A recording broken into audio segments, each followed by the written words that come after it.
welcome to another episode of Chatty Broads with Becca and Jess.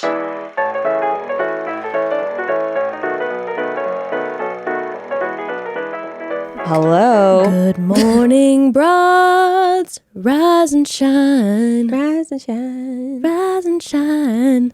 Oh my God, I was on the plane yesterday and I watched like 4 or 5 episodes of Keeping Up with the Kardashians, which I haven't done in years. And man, was I just like instantly sucked in again. You know, that show does that. It's like sometimes And it's like so boring. They're all just like sitting on their phones, but immediately I'm like, oh shit. Like, what is Scott going to say about this? I have no idea what it is because I feel the exact same way about that show. Like, I won't watch it. And then when everyone else is like obsessed with what's going on, I'm like, silly. Yeah. And then the second I have like a sick day and I start binging the Kardashians, I'm like, great, now I'm stuck for another 3 years watching this every single day. And these were episodes from like 2017 and I was still like just really following and then along. also always like their ITM looks. I'm always like excited to see. I do like that. Because I'm like, oh, I guess maybe I'll try that with my makeup next time. Or maybe I'll try a push-up bra like that. I'm always fascinated by how they make their boobs look that way.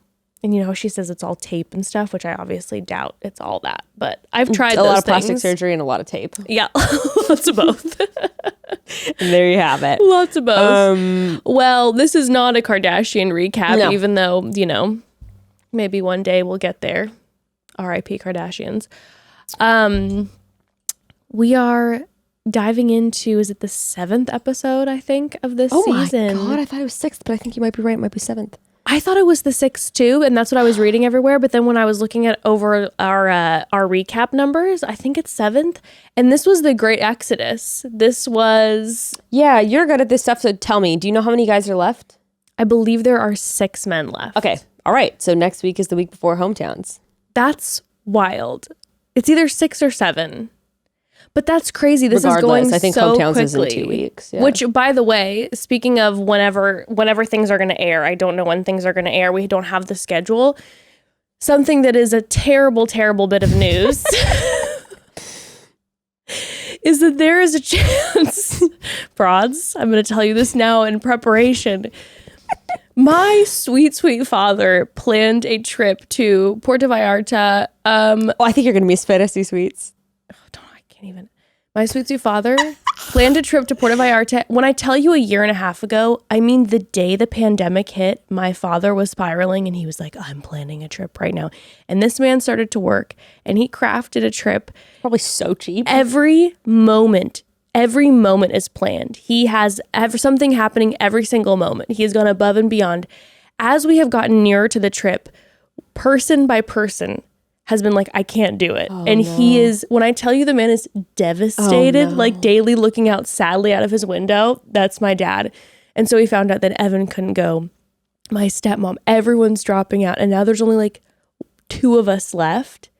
And so I'm like, I have to go with my dad. Honestly, even if everyone didn't drop out, I'm sorry. Take the fucking trip. But it's going to be all planned for you. Everything's, you gotta go. And my mom is like being so sweet and watching Little Miss MB, so it's an adult trip.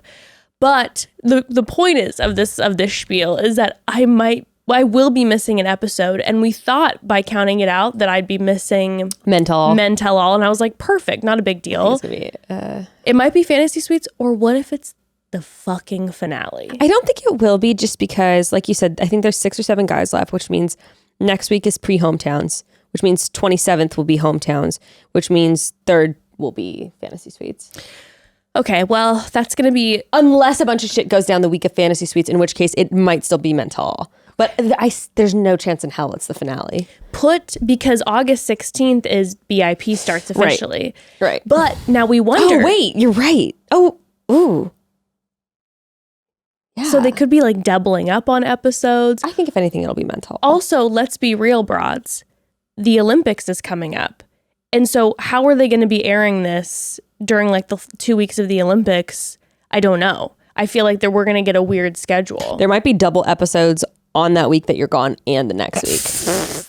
But regardless, broads, give me ideas for who you might want me to recap with. Because, we could go with one of the bros. But we could also do maybe a favorite guest from the past to weigh in on Bachelor stuff. Yes, so give some ideas. Let us know. Also, if anyone happens to have the like official schedule for some reason, I've been looking for it relentlessly the past couple weeks. If anyone knows, let us know so we can plan and then ask you all your opinion. Because let's just say it was the finale. Yeah. We could ask the broads, do you want us to? No, if it's a finale, I just speaking out. Wait. I don't care if what anyone else wants. We're waiting like the next week so we can talk about it together. Okay. I feel so seen and loved because if I miss the finale, my poor father, if I'm in Puerto and I'm like just thinking about the finale and he's like, please enjoy this meal. And I'm just like drifting off. Let it be blank. No, it's fine. Also, if it's the finale, like, whatever, people are going to probably be talking about it for like the next 2 weeks, and that's true. And then we start right into Bachelor in Paradise, instead, which is going to be a whole different drama. I'll get to host the show that week, and we could talk about whatever I want to talk about. Buckle up, broads. Welcome to my world, bitches. Welcome to hell. This is going to take a really dark turn. No, you know what? No worries. You've also, I think, taken one day off the podcast in the past 3 years. I'm looking forward to a trip, but wanted to give the broads a heads up as we get closer and closer. And also, like let us know, let B know who could host with you. I mean, I'm thinking about it. Like, probably everyone would love for you to host with the bros, but if there's anyone that comes to mind. Oh my God, I don't want to do that, especially broads. I'm just saying it right now. If it's like Men Tell All, then I don't give a shit. But if we're doing like fantasy suites, I don't want to have to corral their asses into like staying on topic because we're gonna have to cover certain points. That's very true. I think like Gray is behind a couple episodes. Like it's just gonna be You know why? Because Love Island started, and so now we're distracted by that. Love Island UK, which is better than any other reality TV show. Priorities. But should we? Let's get into it. Should we kind of dive into this? Oh, before actually we dive in, I did want to say this. Officially, we have the list of at least the initial people who will be on Bachelor in Paradise. First couple weeks or something. The first week or whatever. All those lists are out everywhere. I'm excited by this list. I think on maybe another episode closer to BIP, you and I will be breaking down specifically, who's going to be on the beach and all that. Well, we have a live show coming up. Actually, it's the weekend before Paradise. I think potentially the day before Paradise. The day before. And this is going to be a live virtual show. And it won't just be like a normal podcast. I think everyone's really going to love it. Yes. But on that, we will be breaking down some of that initial cast and then also doing sort of a bracket, if you will, of all of our picks for some of the final couples to walk away on the beach. So yes. And also guesses of who we think will be showing up, etc. Skits and fun and more. Yeah. It's going to be awesome. So as soon as those tickets go on sale, we will let you all know, but just plan weekend before Paradise. Yeah, it's going to be exciting. Really but fun. We'll talk a little bit on the podcast, at least the initial list of who's going to be on. But I did want to have one quick shout out that my king Kenny is going to be one of the first people there. Can you believe? He's going to be out there with those stars on his hips. Those hip stars just pew, pew, pew. Just trying to find his future Mrs. Kenny. I'm here. Hello. Okay, like... never mind, I'm not going to go there. I'm like, who does Kenny think he's going to walk away with on the beach? I sure don't know, but I have 5 good feelings for Kenny.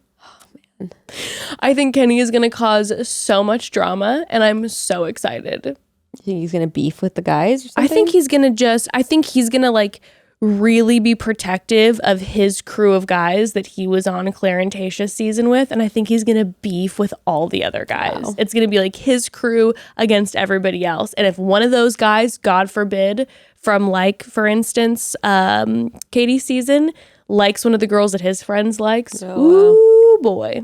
Mm-mm. Or he might be off like day 2. That's also a potential. We're rooting for you, Kenny. Now, I don't know why, but I am.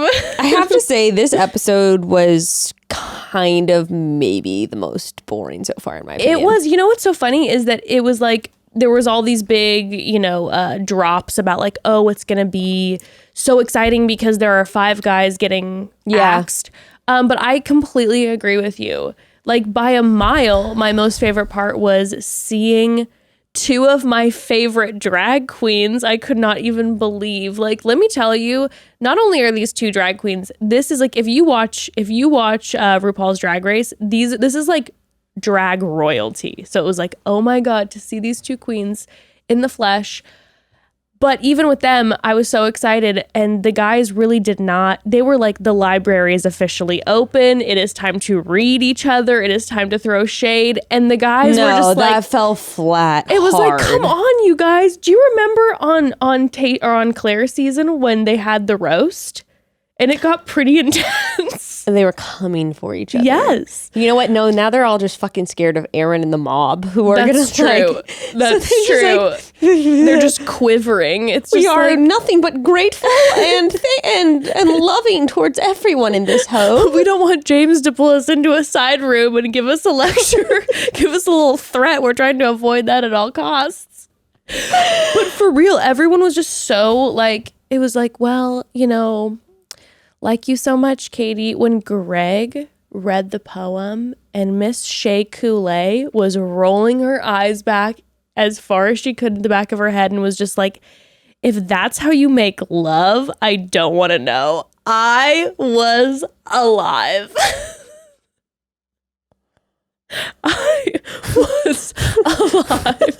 I also didn't get it. I was like, why is he reading a poem? I know, they were like, this is not the place. Now, to give them the benefit of the doubt, I will say I was a little confused on the format of what was going on, because at first it was like, okay, we're having they're talking about or something, teaching the men how to throw shade at each other, and then they're like, we're gonna have a debate, and then Katie mentioned something about a roast. And then they were like, why would you be the best for Katie? And so I was like, okay, well, I don't understand exactly like what the guys are supposed to say. More instruction was given. Yeah, we need a little more outline of like, are they supposed to be roasting each other? Because I get that you don't want to be the first guy to come out and just be like, yeah, fuck all of you, and like just roasting. But like you could combine all of those and be like, the reason I'm the best for Katie, like because I don't have terrible morning breath like Matt, because I actually fold my clothes and keep them in the drawers like you're supposed to, unlike blah blah blah. Very you could like go around and like give like really like subtle jabs, not like hard hitting shit on everyone. And but you know what that takes? That takes talent. What can I say, my friend? You know what I'm like? Listen, the problem is when you're trying to describe what they should do, you're talking about your level of skill. And so it's hard for you to remove yourself. But I was pretty surprised that out of like 10 of them, no one really like came and executed the task, the assignment. They didn't follow the prompt. No. But when he read that poem and Miss Shea's as if I could not love her more. I was like, I just, we're on the same page. Oh, man. Well, okay, we got to talk about, first of all, I don't know why they always start out with like these chats with like the girls of like who Katie is into and who's not. It's like a recap for people who haven't watched the past few episodes. I'm like, I already know how you feel about everyone. Yeah, I'm not a huge fan of the chats. Now, I will say this. Oh, one thing. Yes. Officially announced, Tayshia, or no, I shouldn't say it's official. It looks like Tayshia and Caitlin will be hosting Michelle's season. Fun. I will tell you this. I have been in the past, specifically the past 2 episodes, really, really enjoying Tayshia and Caitlin's involvement. Tayshia with the whole Blake piece, Caitlin this week with Jason and talking her kind of through the Connor like situation. Even the week before or 2 weeks before, Caitlin talking with her about Blake, similar to Nick, actually having like real experiences. But I feel the same way at the beginning. Basically the coffee chat at the top, I'm a little bit like, let's just dive in. Let's see more drama, people. Give me more of the behind the scenes of the men. That's exciting. Who's though. Aaron upset at? Yeah. Tell us this week, who's James coming for? But that's exciting that they're doing Michelle's. I think they're fun. I think like I wouldn't say I'm like blown out of the water, but like I like it. I think it's fun having them host. I am pleasantly, I thought I would enjoy them. I'm really enjoying it. And I like you said, I think the very, very first episode when you didn't hear CH's voice intro, it was a little bit like, is this going to feel the same? Cut to like the second episode, and I'm like, forgot about who that is. I think it's kind of nice with the girl. I don't know. It's in a weird way, it like puts more attention sort of like on Katie and her experience. Yeah. Because it's, I don't know. I like it. But anyway, Now I'm curious if they're going to use. use them for the men, for the bachelors, or if they're going to have like 2 ex-bachelors come on and host. I actually think that's really fun. Yeah, I think so too. I Because bet. they can put themselves in their shoes and you can have a conversation. Let's have Nick and Ben fight each other to the death at the beginning of the season to see who will host. Like gladiator style. I saw that had seen the list of people who are going to be hosts on BIP. I know that Wells is like really gunning for a host Is position. Ben not on there? Ben's not on. I think Ben is. I saw an article that Ben's been having like a lot of struggles recently. Oh, no. With his mental sorry, Ben. health. Yeah. Okay, well. Yeah, I think Hope to he's see like you on that beach, though. I think he's taken like a pause. Oh. So sending love to Sweet Ben. But I saw on the list, so Wells is obviously, he's bartending on BIP and he's going to be partially hosting, and everyone was talking about saying he was really good. I saw the most recent name on the list is Nick. So Really Nick good. is hosting. I thought they were potentially going to use Nick as like a main host, no questions asked. So it might be Wells and Nick fighting. I think Uh-oh. I think I like the idea of the past bachelors for the bachelor seasons though. I think that's fun. A nice little swap back and forth. But anywho. Okay, I got to get into it. Whose idea was it to do the WOWO challenge, because it didn't ever get brought back around? Like Are we ever what going to is have this? talk about blue balls? I'm trying to figure out, like, I have blue balls watching being like, how does this end? Are we going to talk about What is this the again? purpose of this? I don't know. Are they going to wrap it? Like, are they going to talk about it next episode? Like once it's a full week or What something? is WOWO again? Week off, whack off, I think. That's what I'm assuming. 1 week, that's the challenge? I think so.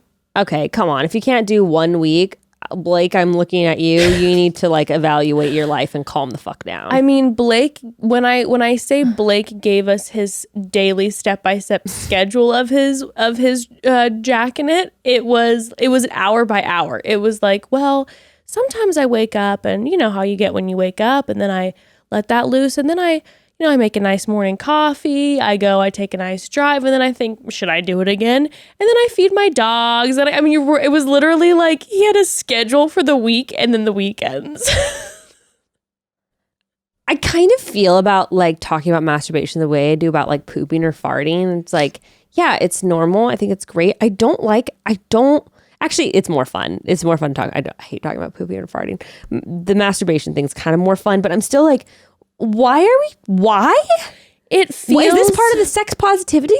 Can we not? I see. It doesn't bother me at all. To me, it just is like, it feels like this is now too hot to handle. Like the purpose of too hot to handle is like, you can't touch each other or you can't touch yourself without losing money. And I'm like, this feels like too hot to handle. Like we're having Except no one's monitoring anything and it doesn't get brought back around in any kind of way. Yeah, except there's no little cone saying like, you just lost $3,000. There's nobody saying that. Also, though, I saw people's reactions to it. Like people were so I have to say, I talked to some friends about this. Upset about this concept, and it's like, wow, no class. And I'm like, I mean, obviously I'm like, great, fun, entertaining, bring up more shit like this. But I remember watching this show with my mom when I was young, and my mom is very conservative, and I can imagine last night when she watched, she was like, oh my God, why did they have to take it there? This franchise has nothing. This is my only qualms with it. I was texting some friends about it, and some of my friends had issues with it, and I heard them out on a couple things. And the one thing I will say is I don't like that it plays into this trope of like male sexuality, of like uncontrollable sexual urges and desire. Sure. And also this sort of latent sexism in a way of like, imagine if it was on the girl season and the guy and like the lead male was like, we've asked that none of you touch yourselves for the next week in order to like, yeah, like that's weird. And so I kind of think like, let's maybe stop playing into this narrative, because it also has this like, because we would never do that, then it sort of also in a way like maybe indirectly further stigmatizes like female pleasure, and it's this thing that's like the guy thing. Yeah. That's just, I don't know. So I kind of get that aspect of it. I heard some of my friends who were saying that, and I was like, that makes sense. Yeah, no, I get that. Like I said, I was thinking about like Too Hot to Handle, where it's everyone. Sure. So then it's like, you know, it's all the same. But this is a pretty hyper sexist franchise that does often play into Yes. these sexual stereotypes of maleness versus femaleness. And again, it was like, okay, so how are we monitoring this? What is the end goal here? There was really no follow through. I'm like, is Katie insinuating that she is not masturbating throughout this experience? Can't imagine that's the case. What was making me laugh was when, not making me laugh, but like making, I guess, me feel a little uncomfortable. I laugh when I get nervous, was after Katie talked to Caitlin and Tasha about it, that then Caitlin was like, all right, I have to go tell the men. The situation was just... And the guys are literally like, what are you talking about? Yeah, it was like... It's like when you have to explain a joke and then it's not funny and you're anymore. Like, okay, well, they sent me in here by myself to announce this to you. Like, I just felt bad. I was like, why did she have to go by herself? Like, why couldn't they all have gone in together and be like, send Caitlin in alone and do to like be one line and be like, you know, the week off, whack off, like whatever. Make it kind of like then a whole, that would make it feel, at least that would have made it feel to me a little bit less like you hear like a penny drop in the background. Like, okay, well, Caitlin had to go and announce this all by herself. I don't know. Or if you're in the UK, week off, wank off. Oh, maybe, yeah. That was the worst. Maybe that's what it was. All right, before we get more into this episode, we do need to take a quick little pause here. So, broads, I'm of the firm belief that you should decorate and outfit your home so it is your favorite place to be. I couldn't have done it, though. I really couldn't have. I've been trying to do this in my home. Couldn't have done it without the help of Article, the home decor website that makes it unbelievably easy to create the living space of your dreams. Okay, and you guys, their newest outdoor collection, Desert Modern. Oh, hands down one of my favorites. So it's good. The perfect mix of cool California desert with some industrial touches thrown in. I could see these pieces working in so many ways in my house and in quite a variety of backyards. And thanks to Article, shopping for furniture no longer needs to be a dreaded experience, because Article combines the curation of a boutique furniture store with the comfort and simplicity of shopping online, giving you plenty of variety, but not too much variety that it's overwhelming. You know what I'm saying? Mm-hmm. And by the way, you all know how I feel about that Desert Modern. You know I'm outfitting my house with that. And that's because what Becca was saying is because the team of designers at Article focus on a few simple aesthetics like mid-century, industrial, and Scandinavian. They're all about the quality of options versus the number of options, which makes looking through their pieces fun instead of a dreaded black hole. Honestly, like if you're someone like me who doesn't have the interior designing eye, Article makes it so easy to make everything in your house work and look good. And the best part, the prices. No showrooms or salespeople means no retail markups, which means you'll save up to 30% over traditional retail prices. Article's offering our listeners $50 off your first purchase of $100 or more. Go to article.com/chatty and the discount will be automatically applied at checkout. That's article.com/chatty to get $50 off your first purchase of $100 or more. Brad, so being an adult is hard work, like just straight up having to look out for yourself and take care of yourself 100% of the time isn't an easy job for anyone. And then add in other stresses like work or taking care of kids. It's no surprise that people get stressed, myself included, trying to do it all because guess what? You can't. Take some advice from me and seek out life's little shortcuts. It makes a difference. My favorite life hack recently is to use HelloFresh for a little bit of help in the kitchen. Oh man, HelloFresh has been saving me lately. It makes eating healthy so much simpler, whether it's just for you or for your entire family. You can get home cooked, fresh dinners on the table it's a freaking breeze. Each week, HelloFresh will deliver pre-portioned, partially prepared ingredients with easy-to-follow recipes right to your door. So when it's time to eat, all you need to do is follow the instructions and you can have a fresh meal on the table in 30 minutes or less. 30 minutes, you guys, it's less time than it takes me to find a recipe online, let alone go grocery shopping for the ingredients, which is usually what stops me. Very true. HelloFresh has been amazing for me because it lets me experiment with new recipes that I probably never would have tried on my own. This week we had the sweet heat shrimp tempura Adorables, which were a huge hit with my husband.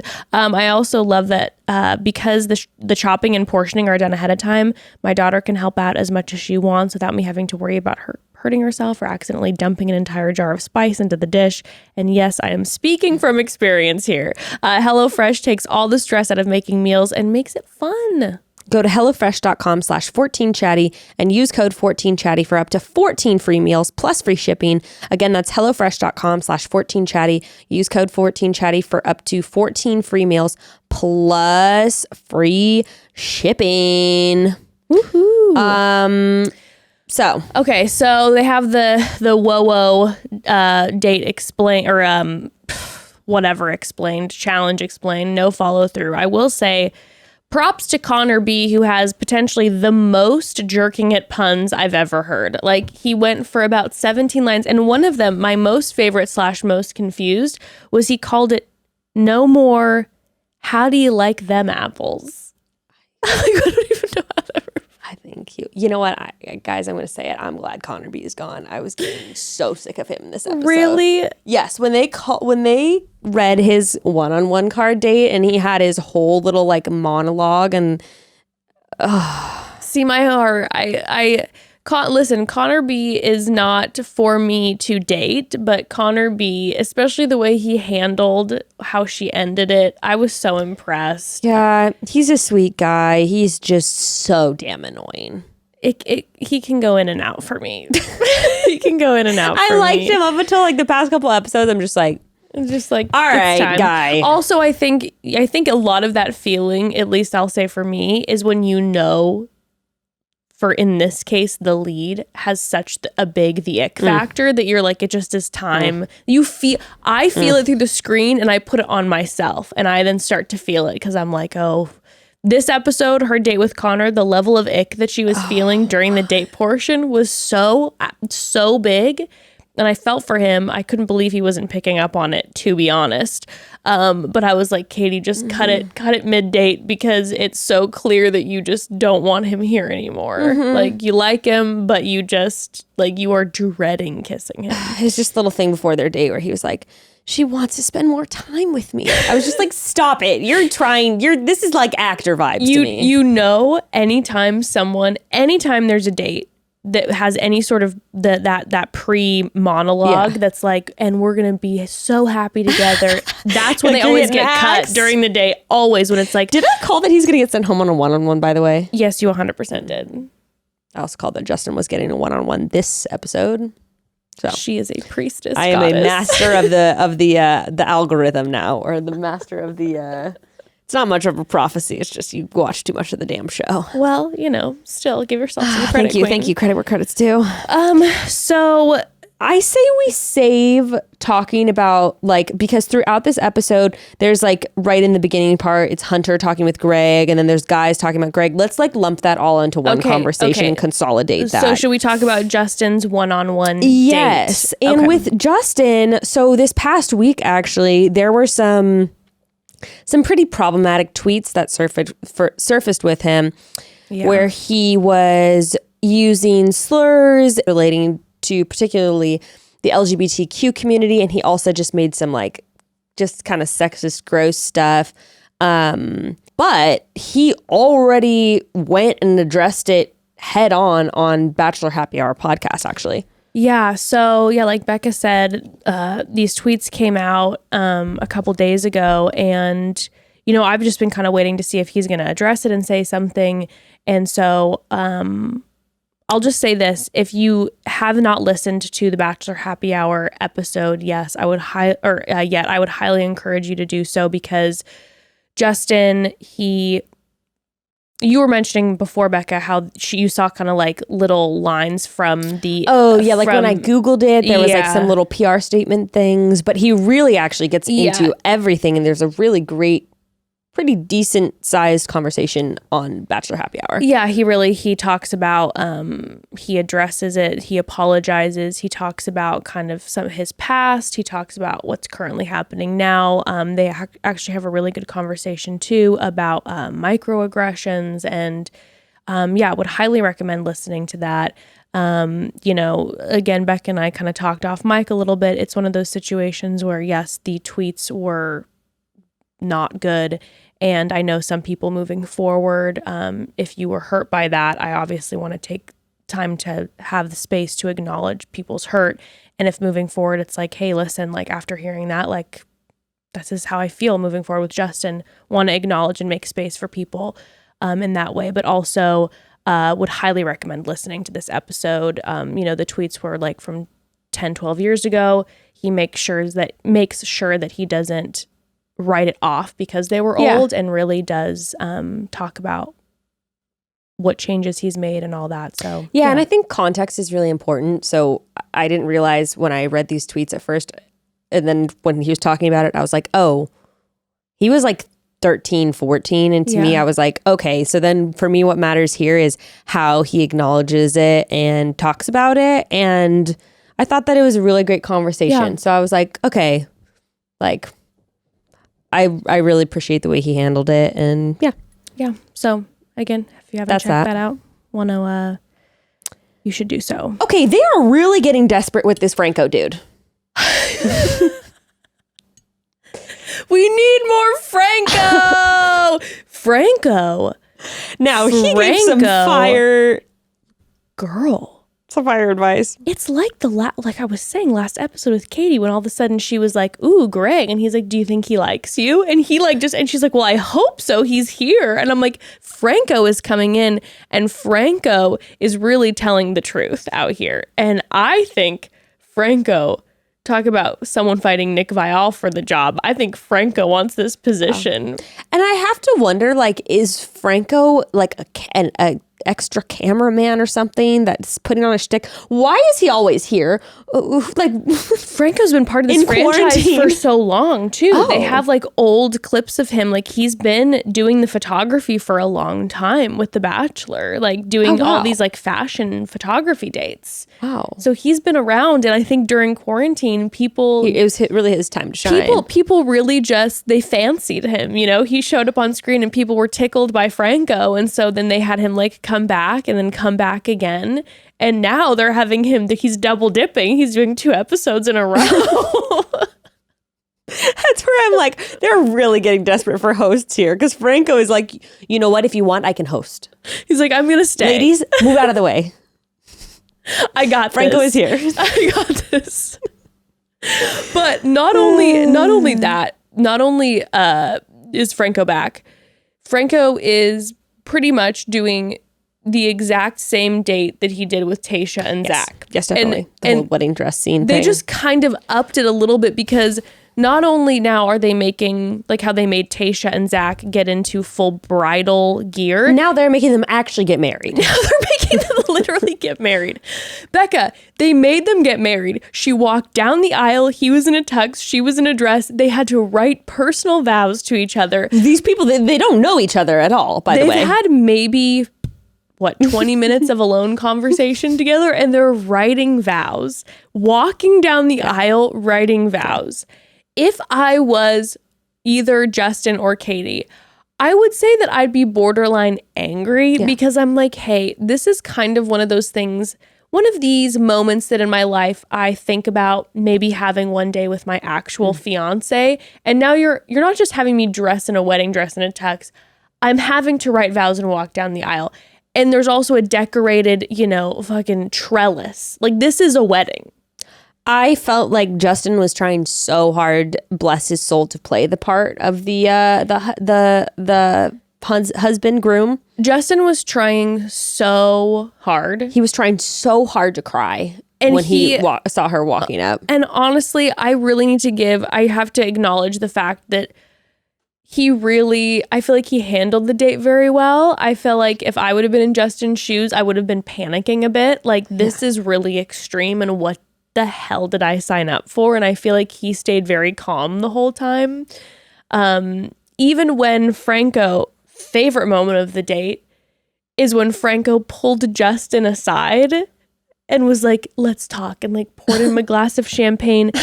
And he literally was like, what needs to come out of your mouth has to be marvelous. It has to be iconic. No pressure. It has to be legendary. I mean, he literally said it has to be iconic. And so Justin was like, I'm going to write down a couple sentences. And then Franco was like, the words that spill out of your mouth will flow over her like a river. Your future wife, what type of river do you want flowing over her? And all of a sudden Justin's like, oh my God, this is really serious. It was so intense. And you know what? They did a good job. They did a really good job with their vows. I thought it was sweet. They really did. It was actually I thought this was going to be ridiculous. And I was like, it was super sweet. She even got in some paint puns. Yeah. She managed to throw him a couple paint puns. Some of the few things she actually knows about him, she could incorporate into the vows. She did. She did a good job. Yeah, I thought it was very nice. Justin, I'm not sure. I like him. I don't like him. I think he's a nice guy. He's a little too actory for me. And to be completely honest, I have a really hard time buying that Katie is his type and he's really that into her. I follow this narrative with you. I'm very 50-50 with him right now. I like him. I like him in his energy as a person. I don't know if I like him for Katie. No, and that's the thing. That's where my other 50 goes. It's like, all right, you're just quit. You're not going to convince me that you're really into this girl. Yeah, I don't. And I don't get, the thing from Justin that I don't get, so I don't feel like the frustration. I don't feel like he's faking it. I don't get that energy from him. I almost just kind of get I think he's forcing it. I get when there are people who everyone falls in love with? Justin gives me that vibe that, right, the beautiful babe, right? Mm-hmm. Everyone is in love with Justin. So part of me just feels like Justin's used to everyone being in love with him. And this is just another person who is in love with him. And this is just how he interacts with people who are in love with him. I see you, I appreciate you, but you're kind of I don't really feel like we're getting to know him. I think I think by nature he has to be faking or forcing it a little bit because, he's trying to stay on the show, and I don't fault him for that as a bad guy. I get that, but I do think it's a little forced fakey. I'm you're literally, I don't think you're into this chick. Yeah. Period. Yeah. I actually could strangely see him with Kit. Fascinating. Yes. Or also maybe Bree. Bree is now in a relationship that's Instagram a fish. Oh, yeah. With who? I don't know who he is. Yeah. Okay, never mind on that one though. Anyway, I'm just Justin, dude, you're I'm sorry, you're not into Katie. Yeah, I don't think so. Just go home. I don't think so either. But like I said, with some people, it bothers me. And with him, it doesn't bother me. And I think maybe it is because, like I said, the energy that I'm talking about with the beautiful babe, hey, so appreciate you. I don't feel like right now he's doing this, I'm so into you. I don't feel like he's... No. I don't feel like he's not laying faking it. I feel like he's I don't know how I feel. I'm along for the ride. It's quarantine. It's the show. I'm doing it. Totally.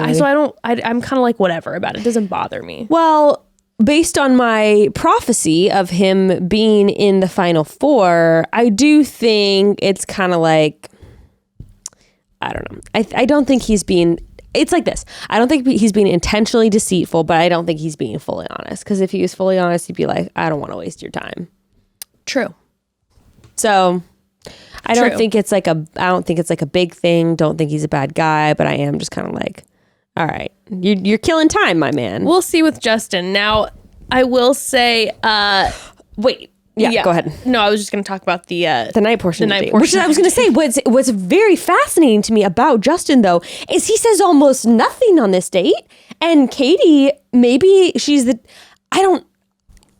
was very interesting to me because you know how sometimes like if the other person's not talking as much, you start to like fill in the time and just keep talking. Yes. But it also didn't sort of feel like that. It was almost like she had this intention of talking to Justin and like laying it all out there, because she did not hold back at all. There were no pauses. She was literally like, look, let's talk about it. And my dad died. And when my dad died, I found out that he wasn't my real dad. And then what I found out was and it was actually sort of crazy to me how it almost seemed like she had the intention of laying this all out for Justin, and I couldn't really figure out why. Yeah, I'm wondering if Justin is one of those people, you know, those people in life that you meet where even though they're like, they can be quieter, but there's something about them that you just intense. You feel safe with. Like Justin kind of gives me that vibe a little bit, like where the two of them have kind of always had like playful banter together, and he seems like one of those people who like sits in awkward silences and will just kind of look at you.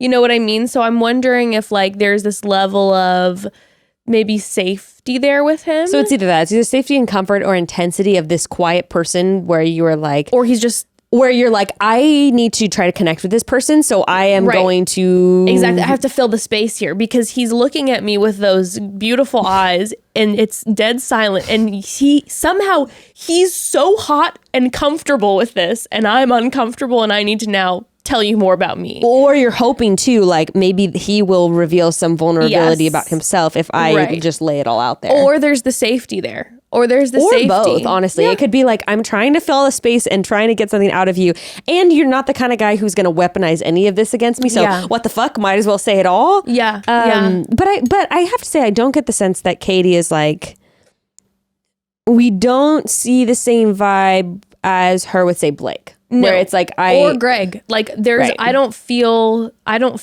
like Katie, the same level of like, I think Katie probably thinks Justin's gorgeous. Yeah. And he has like that I mean, it sounds corny, but like that cool factor. Like he is so like, he's low key. He like, you know, he will just stare at you and like quietly, and you're like, oh God. And he's just so attractive, and like so maybe that rote matter of factness is actually her nerves. Maybe. Because I haven't really seen her talk like that with anyone before.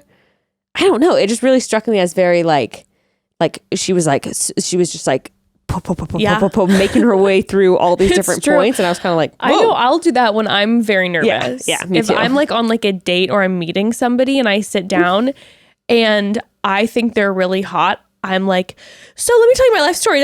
Like, and I just spill it. And also all. when you're not getting anything from that person's face too, then you're like trying to like explain it more and then go to the next thing. Do you want more of this? Do I dial back? Do I tell you another story? Do I reveal more truths about myself? Fuck it. Let's just tell it all. I'm going to tell you everything you never wanted to hear about me. Nice to meet you.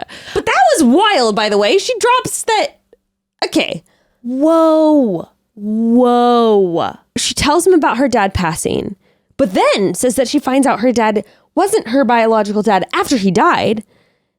Right? Yes. And then that her mom kept it a secret and didn't tell her until after her, I guess, adopted father passed away. And then did he know? I don't know. And then you find out that though her biological dad now wants to have a relationship with her. Oh my God.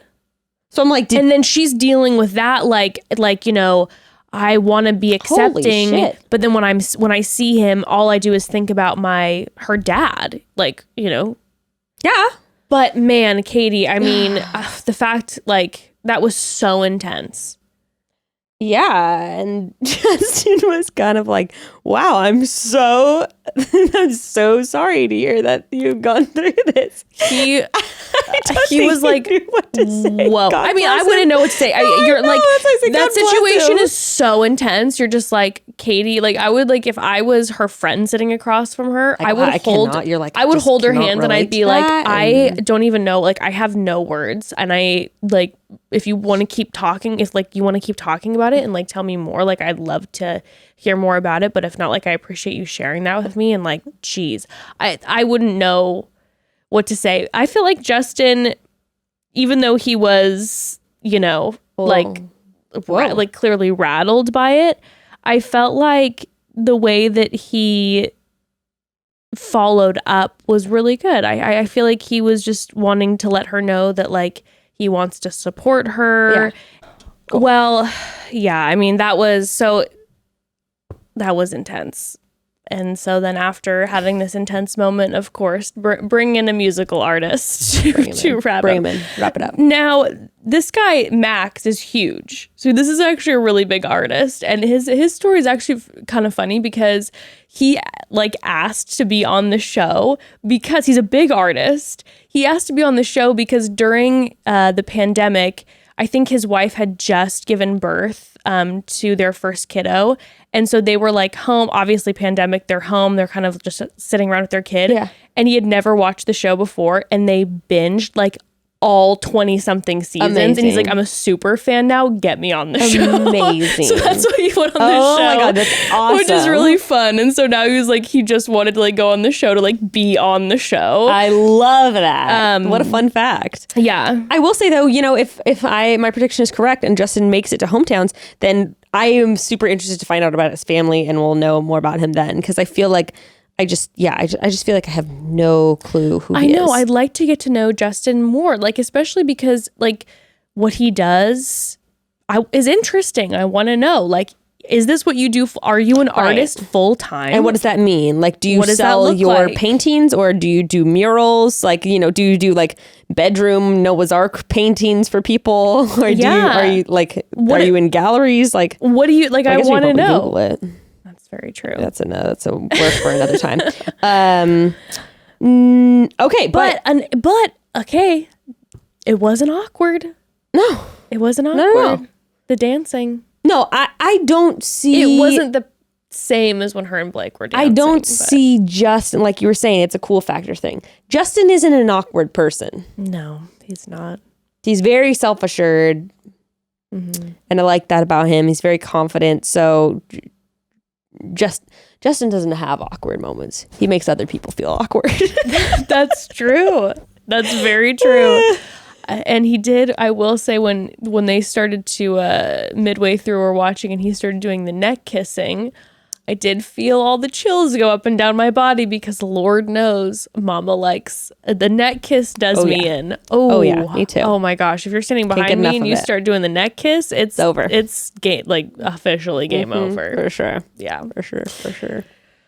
Oh, wowzers. Okay. A little ear nibble in there. So next we have the group date. Yeah, and like, you know, like you said, it was like, guys, the potential was there. The potential was so huge. And not only was the potential huge, Shea, Coulee, and Monet exchange showed up. And when they started to read them, I was dying. I'm like, this is going to be so much fun. Shea Coulee right away, like, throws something at Hunter where she's like, you have to be this tall to ride this ride. If only we had known in advance, we could have tried to get them on, like, for this week or something and been like, tell us. We want to hear. I know. Maybe they'll come on even though they're too famous. They're so famous. Please come on the show. I mean, I'm a huge fan. But no one's too. What do you mean? No one's too famous for our podcast. No one is too but must ask. Please. I mean, I will definitely slide into some DMs. You know what would be so fun? I will be.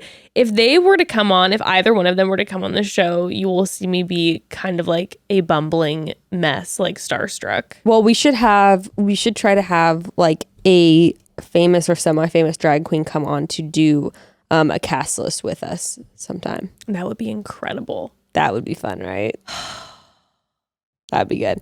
Anyway, but no, there was so much potential because here you have two drag queens who, like, what they do, one of like their, you know, they have a million skills, but, you know, reading people, doing that whole thing. And I'm like, this could be so good. And if the guys would have started to really come for each other, you know, Monet and Shea's comebacks, interacting, it would have been hot fire. And they gave them nothing. Like, the men gave them nothing. Okay, the only thing that happened was Johnny Bravo, or the hair guy, or whoever the hell that guy is. Yeah, Brendan, can't remember his name. Johnny Bravo. Is like, all of a sudden, like, I gotta say it like Hunter. And I was like, oh no, here we go. Well, so after they got introduced to the drag queen, which by the way, I was crossing my fingers. I'm like, if one of these men recognizes Shea or Monet, immediately I want them to win. Yeah. Michael A was my most favorite. Yeah. His response was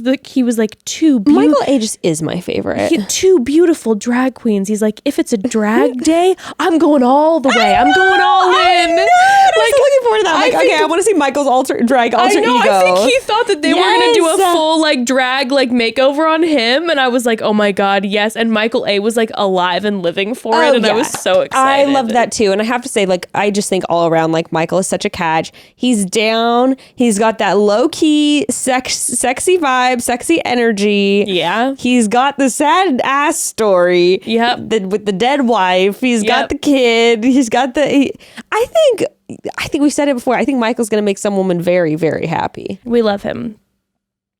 So, anywho, so then the queens are sitting alone with the guys, and then we have a moment where Shea Coulee is speaking to Hunter, and he knows he's going to get roasted, and then he says, and maybe I'm wrong, maybe I heard this wrong, but I believe he said that he's not in love.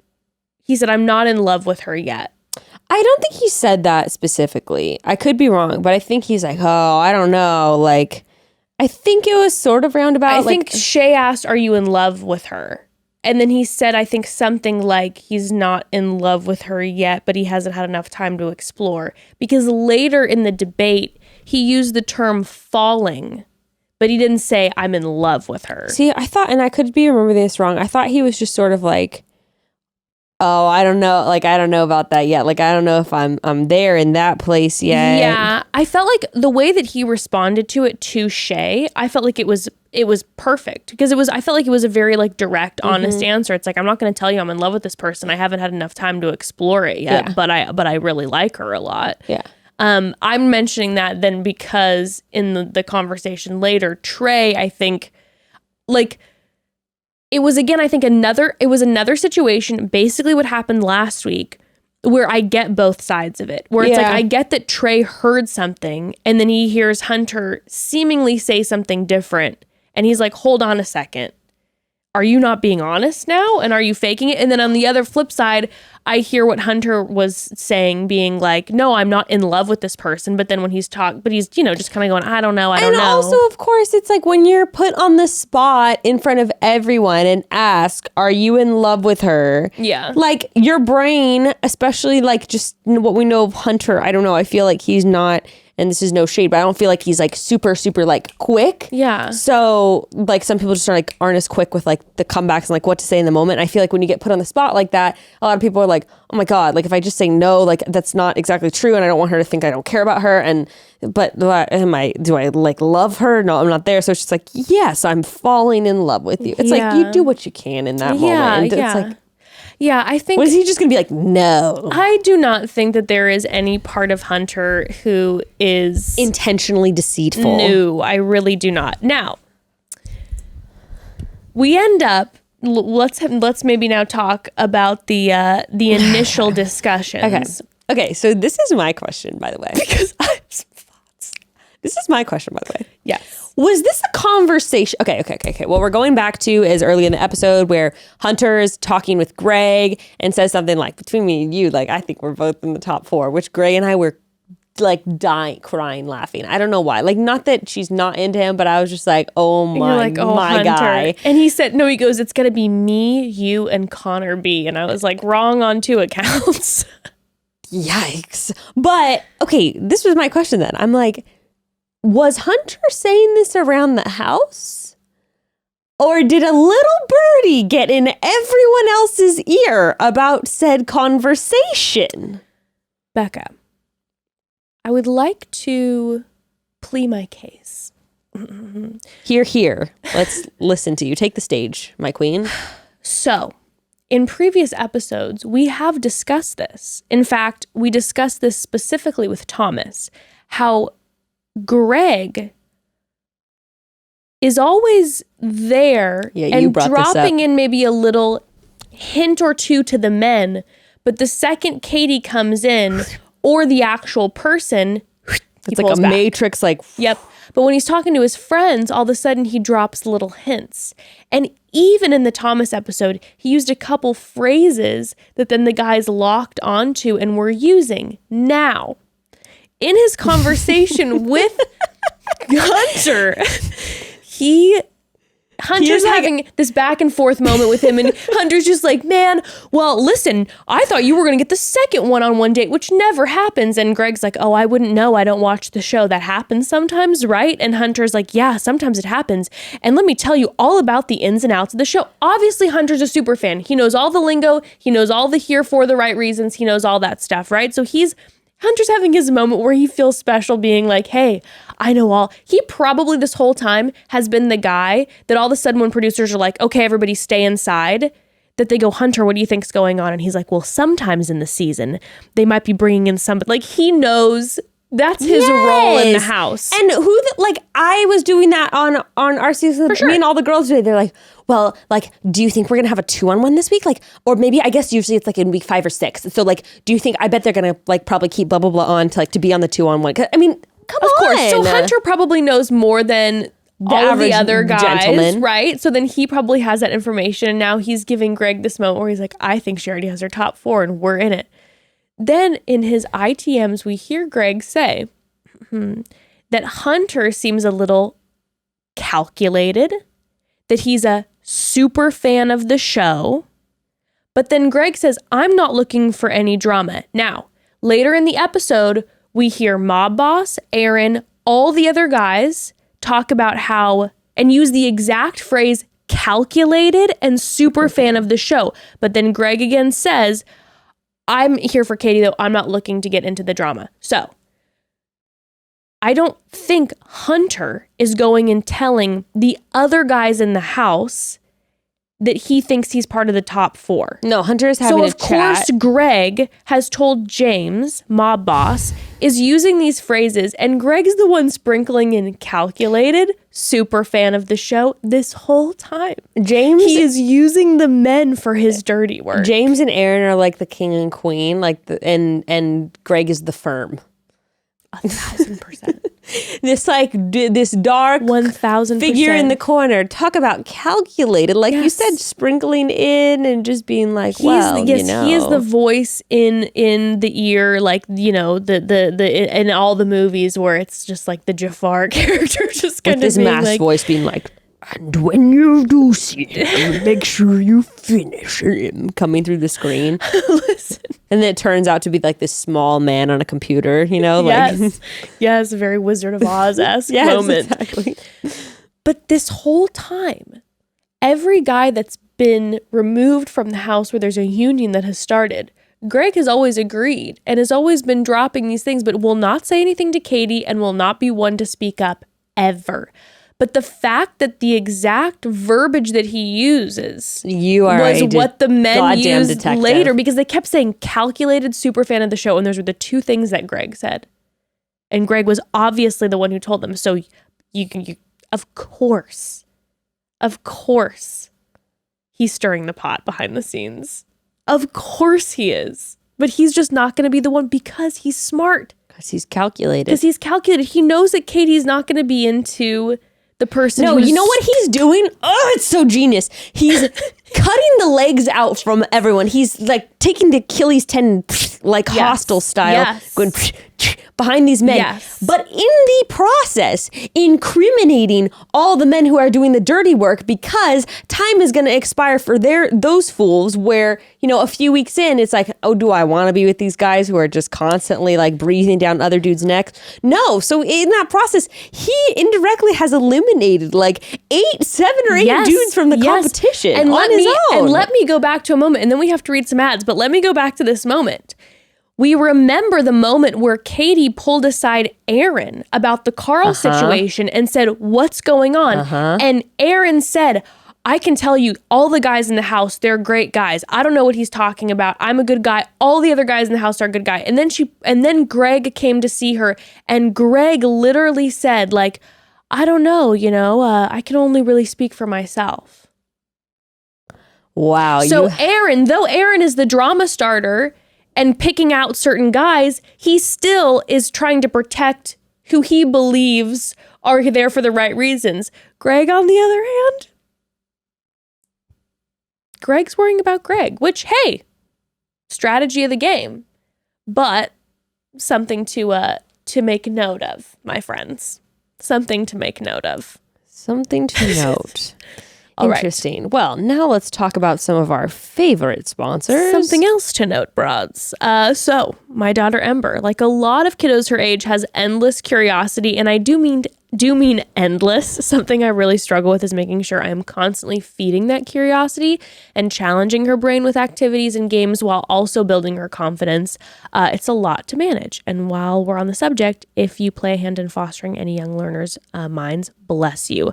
I know I'm not the only person that struggles with finding ways to keep fun and learning going. So if you can relate, let me introduce you to my secret weapon, KIWICO. KIWICO is the best, you guys. We love them. Every single month, KIWICO will send your little learner a new crate that's filled with STEAM. That's science, technology, engineering, art, and math that is focused on teaching one specific topic or concept to your child, especially now that school's out for the summer. KIWICO is the perfect teaching partner to make sure kids stay engaged, learning, and most importantly, they're having fun outside the classroom. If you follow me on Instagram, then you know how obsessed Ember is with her KIWICO crates. Like Christmas morning, I swear to God, she tears through her box so fast, and honestly, I just let her. All of the supplies you need are inside the box, so she can really go to town, and letting her take the lead builds up her confidence. I can see it on her face when she completes one of the projects.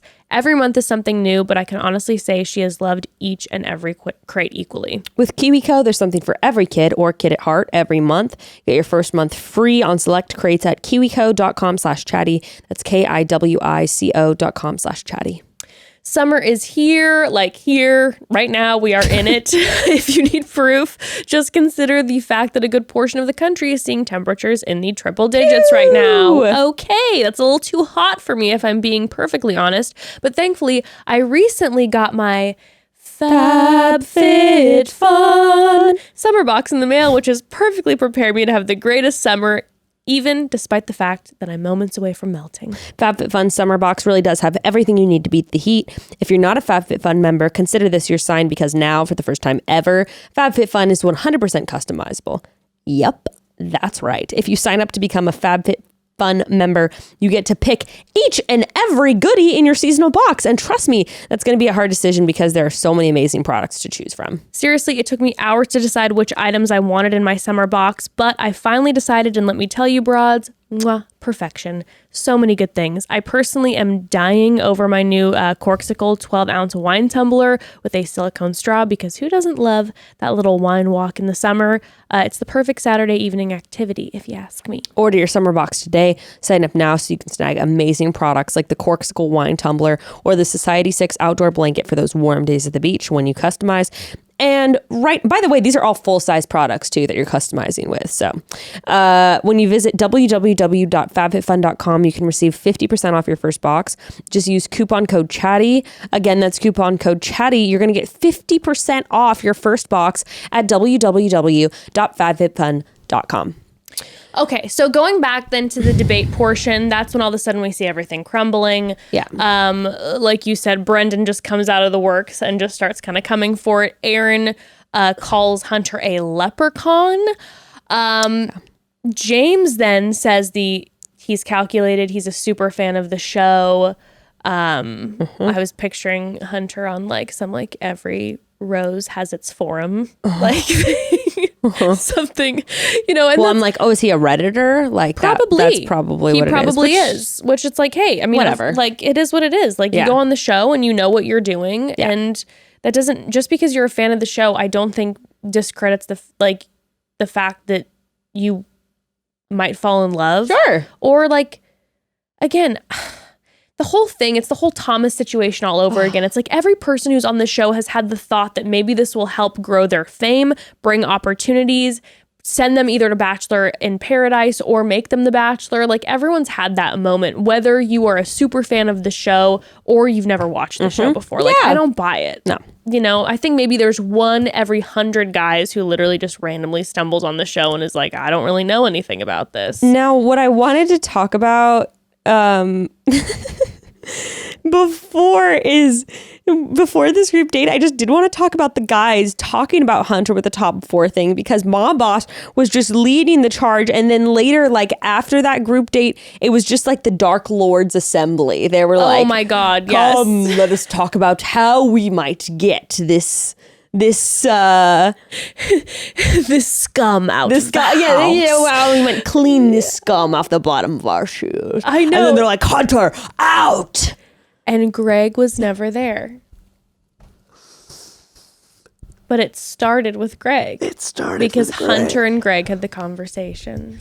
And you know, he is wily like that, where you could just slip it into a conversation and be like, yeah, dude, no, I know. I mean, And honest to some of God, the dudes are definitely you not know- here for the right reasons. I mean, like Hunter just today was talking about how he thinks he's in the top 4. He said that, like, he's convinced. And You know, probably then everyone's the like, producers "What?" aren't letting us see this for one of 2 reasons. Either one, they're going to try to throw everyone for a loop for a Greg villain edit, or towards the end and break Katie's heart, or they're setting Greg up to be the next Bachelor. No, I honestly think he's wily enough where even if we saw the conversations, I don't think it would be directly incriminating. I think it's probably a little, like I said, a little thing in here, Yeah. a little thing in there. They're making smoothies. He's like, yeah, dude, I mean, you know, Hunter this, making, you know, chatting while working out with this other guy. Then it's like, oh, the top 4, you know, packing up with this guy, getting ready before the date and being like, well, you know, Hunter, I don't know about the guy. And then just letting it all like a wildfire ripple out from a few well-placed sparks here and there. Like the drama arsonist he is, he's got a plan, and it's something that you can't really see until it's all come into focus. I don't know. Well, That's what I think about that. The night portion of the date starts, and Katie, she's like, I don't really feel concerned about Hunter. I'm more concerned about the guy's drama. That's kind of her initial response. Yes. And so I'm like, oh, damn, is Hunter going to stay? And are the people like Mob Boss and Aaron who are trying to get rid of Hunter, is that who she's going to be tweaked about? Yeah.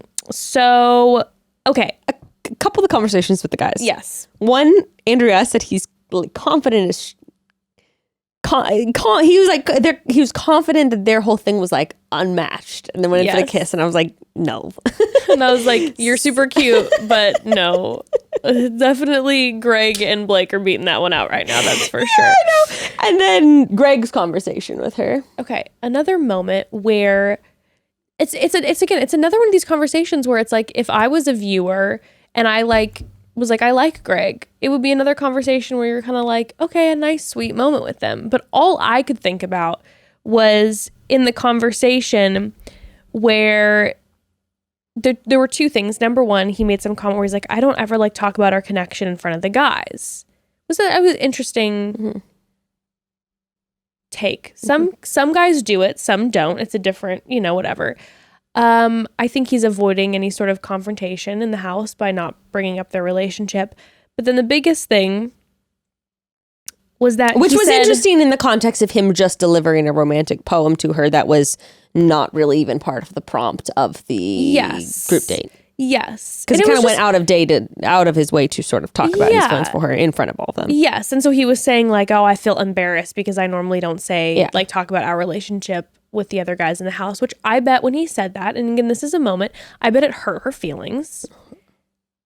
You have a huge crush on a guy, and he's literally like, I felt embarrassed because I never talk about our relationship with the guys in the house, so like I put it all out there and it didn't go over well, so I'm embarrassed. That's a subtle move. It's a subtle move, and all of a sudden you're feeling a little bit like, oh, you don't talk about me with the guys in the house, okay? And now all of a sudden I'm feeling a little insecure, having an insecure moment, and then he says, I can't read you sometimes. And that's when I was like, okay, no. I agree. That's something you say to like have a sexy moment in a conversation. There has been nothing that Katie has done that has not been so blatant with Greg. Yeah. She has put all of her feelings out there. If anyone can't read anybody, she can't read it. Like, he's been the one who's been holding back. No, it's like that classic move like we kind of saw with Victoria F with Pete, that we've seen with a bunch of other contestants. Not a bunch, but a select few more manipulative moves where it's kind of like, but do you even like me? Like, can you prove to me that you like me? Yeah. Like, I'm so unsure. Well, and the way he did this whole thing where she was like, well, how are you feeling? And he was just like, well, like, I don't know. And their last conversation was like that too, where he was like, where we thought, remember that he was going to give, oh no, this was even not the Michael. It was two conversations before where we thought she was going to give him the rose to try to make him feel better because he was kind of like, I'm feeling a little like insecure right now. And she didn't give him the rose. And then the next week, the whole Michael A brought up his wife, the death of his wife's, the anniversary of his wife's death. And she didn't give him the rose then. But each week it's a little bit kind of like, there's this energy of like, assure me.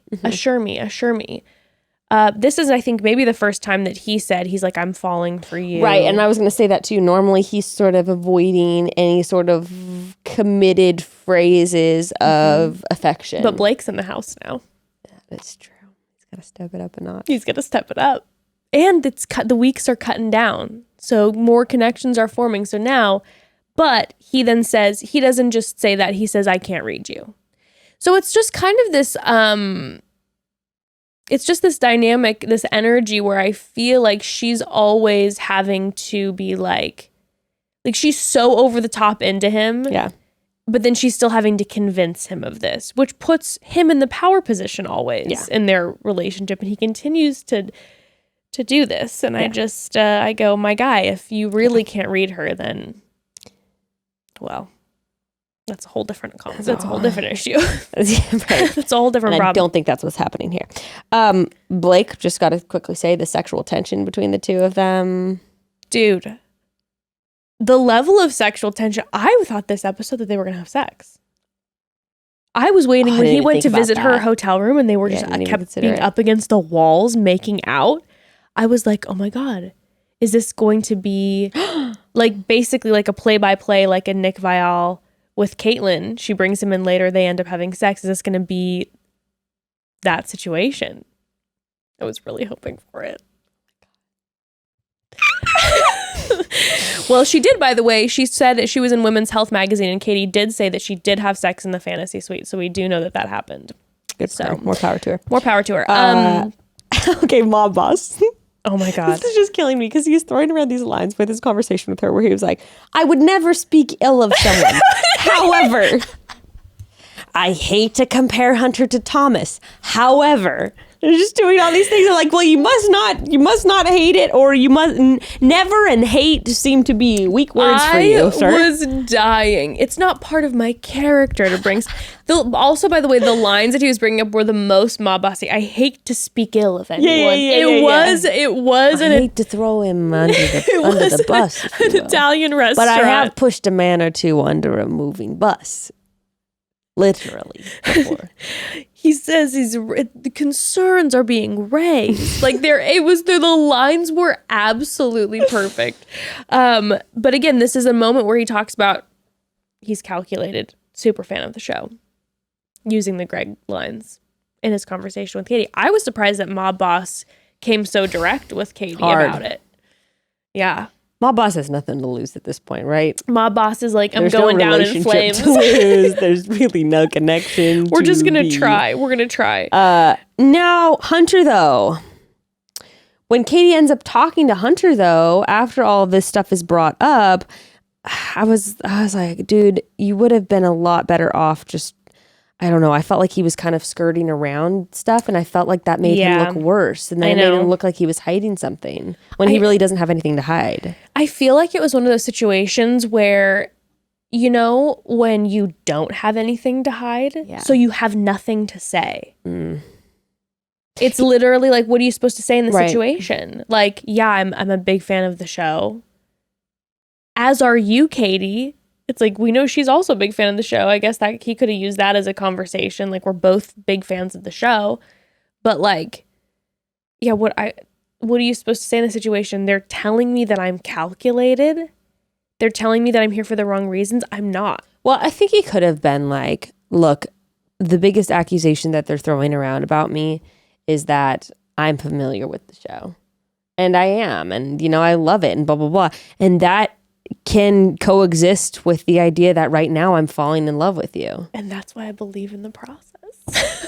Like there was, and again, I just think Hunter isn't as like sharp with his words and being able Quick to on his express his feet. thoughts. So it kind of just didn't work out like that. Yeah, it was unfortunate because I feel like when she sat down with him, she was wanting him to say the things that you just said. And because he said that he's just like, I've been focusing on you. I can only handle myself. I can't control what the guys are saying. And then all of a sudden she's like, I need time. I feel ill. And she started to vomit. I was very confused by that. That came out of nowhere. I was very confused as well. I was like, what is happening? What did this poor girl eat? Like, for the love. I like, if it would have been, my brain would have thought if it would have been in La Quinta, I would have been like, heat poisoning. She's probably having a bit of an anxiety attack. Yeah, that sucks. That's what happens when I get really anxious. I throw up. You throw up when you get anxious? Every once in a while, yeah. If I really get worked up enough, then I throw up. Yeah. Oh my goodness. Or just diarrhea. I get the dia for sure. The dia. The dia, but That's a cute way of saying it. but the puking. There's been a handful of times where I've actually thrown up. Oh my gosh. That made my heart hurt. I was like, dude, this makes me feel so stressed out. This is ideal for an evening portion of the date with a bunch of men. No, and she wrapped that shit. She was not here to wipe her mouth, reapply the lip, and go back to conversation. She was like, she threw up. She ended that date, and she said, "No rose, no rose." And Greg was like, "God damn it!" Okay, I know Greg was like, "It was mine to lose." Listen, though, these are the things that I feel like are important to think about. Is that Hunter. So Katie basically sat down with Hunter and goes, listen, all these guys have now just told me how much you're calculated, what type of guy you are, what do you have to say? We're getting, by the way, a little clips to the guys talking, and Michael A, of course, is like, I think Hunter seems genuine and like he's here for the right reasons. I was like, we love you so much, Michael. So wholesome. But this whole thing happens. Hunter goes back to the guys, and the guys are like, oh, here he is. Hunter does not come for these men. No. And I think that's all you really need to know. Yeah. It's like, he's a good guy. Yeah. And he literally, it's like, he's now getting, he is an innocent man. Leave him alone. But like, now he's getting all these guys who are getting all worked up because, again, I think you have mastermind friend of all in the house. I mean, think about this. Hunter felt comfortable enough to talk to Greg. Yeah, no. Everyone feels comfortable enough to talk to Greg. He's the neutral. They're spilling their secrets. He's Switzerland in the house because he's the neutral guy. He's kind to everybody. He's not getting involved in any of the drama. But he's supplying the weapons. Exactly. That's the thing. But, Hunter comes back. He's not like, hey, what the fuck? Why'd you guys say something? Blah, blah, blah. He's just kind of like lets it be how it is. And I think that's all you need to know about Hunter. So, okay. Next we have Connor B's one-on-one. Interesting date, by the way, that they're going to hang out with Caitlin and Jason. I know. I feel like Hunter would have wanted that date. He's like, batch royalty. What are their dogs' names? How are Ramen and Peter? He knows the names of like their dogs and stuff. Like he knows everything. That would have been legendary. Yeah. Okay. All I could think about the entire time was when they're all sitting together and you find out that they're going to be playing games and grilling. I know we later see Jason say that he loved Connor. He's such a nice guy. All I could think about the entire time is, what is Jason really thinking about this guy? Because we have this like volleyball situation where Hunter's just getting creamed.